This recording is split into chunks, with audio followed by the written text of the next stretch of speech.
The world's favorite psychoactive drug, the unnoticed risks of caffeine consumption. I'm not saying I'm addicted to coffee, but I don't know what I'd do without my daily cup of caffeine. Quotes like this are on shirts, mugs, and home decor signs across America, but caffeine's cult-like following exists all around the world. Even though I'm not an avid coffee drinker, my friends, family, and coworkers are all obsessed with this magic in a cup. I've repeatedly heard their simultaneous praise and complaints about caffeine, which has sparked my interest in the subject. Throughout this speech, the facts I present will be from peer-reviewed journals as well as medical professionals. Despite its common use and favorable reputation around the world, caffeine can cause legitimate health issues, including sleep disruption, exacerbation or development of mental health issues like anxiety, panic attacks, or depression, and can also increase risk of substance use disorders in young adults. Throughout the speech, we'll first discuss the most common side effects and then progress to ones that are more serious.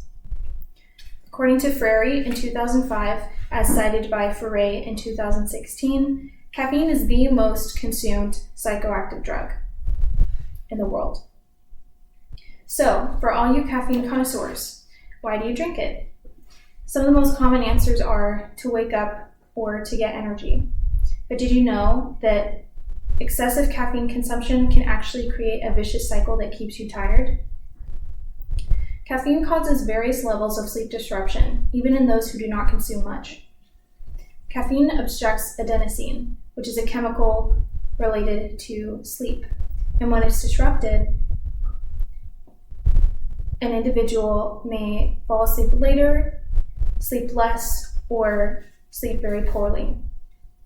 In some cases, caffeine-induced sleep issues can be glaringly obvious. According to Jose in a 2025 journal, chronic sleep deprivation has been linked to diminished mental performance, impaired memory, and reduced attention span. This promotes a cycle where many people go to caffeine to compensate for these impairments, but instead deepen the issue. To summarize, caffeine can be detrimental to sleep quality and can also promote a pattern where they feel tired, they go to caffeine to replenish energy, and then they worsen the issue.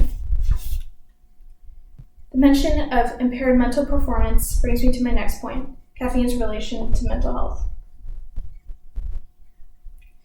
While caffeine is consistently known to have negative effects on mental health in high doses, which is defined by the FDA as anything over 400 milligrams.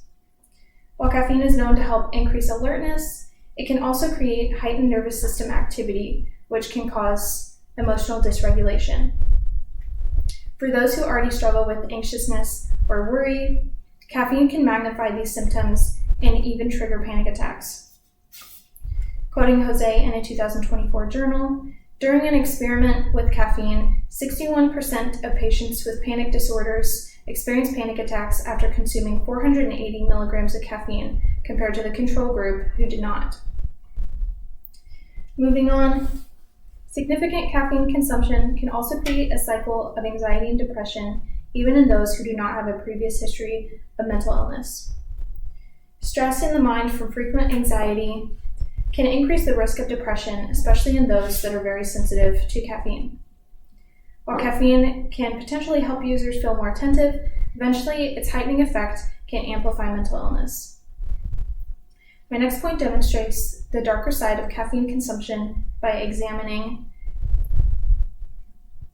an impressionable age group.